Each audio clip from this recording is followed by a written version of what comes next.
সবাইকে আসসালামু আলাইকুম। আমি মোহাম্মদ ওয়াসিম আকরাম। আমি সৈয়দপুর বাংলাদেশ থেকে বলছি। আজ আমি একটি গুরুত্বপূর্ণ প্রশ্ন নিয়ে কথা বলবো। প্রশ্নটি হচ্ছে, আমরা কি আর্টিফিশিয়াল ইন্টেলিজেন্স তৈরি করতে পারি আমাদের নিয়ন্ত্রণ না হারিয়ে?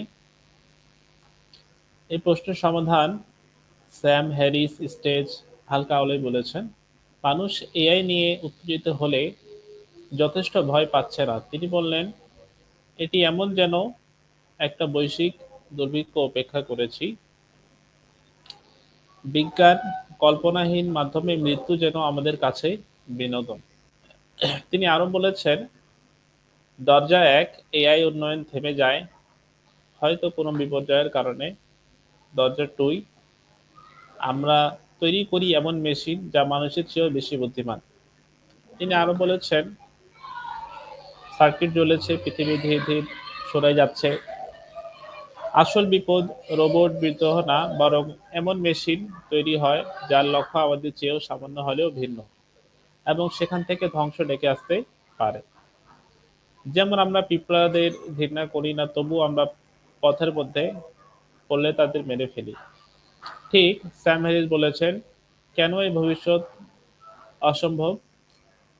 বুদ্ধিমত্তা মানেই তথ্য প্রক্রিয়াকরণ, আর এই ইতিমধ্যে আমরা অনেক কাজ আমাদের ছড়িয়ে গিয়েছে। উন্নয়ন চলতে থাকবে, কারণ এটি রোগ, জলবায়ু পরিবর্তন মতো সমস্যার সমাধান দেয়। মানুষের বুদ্ধিমত্তা সবচেয়ে নয়, এআই এক সপ্তাহে 20,000 বছরের জ্ঞান অর্জন করতে পারে। স্যাম হ্যারিস বলেছেন, সেই ভালো ভবিষ্যৎ ও আমাদের জন্য বিপদ হতে পারে। এআই সব কাজ করে দেবে, মানুষ বেকার হবে, ধনী আরো ধনী হবে, এবং শুরু হবে এআই প্রতিযোগিতা।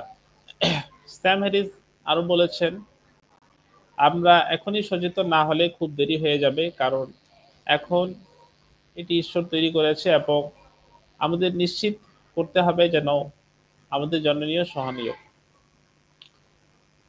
সবাইকে আসসালামু আলাইকুম। আজকে এআই এর এই ছোট একটা কথা আপনাদের সামনে নিয়ে আসলাম। সবাই যুক্ত থাকবেন, পরবর্তীতে আপনাদের সাথে দেখা হবে। আসসালামু আলাইকুম।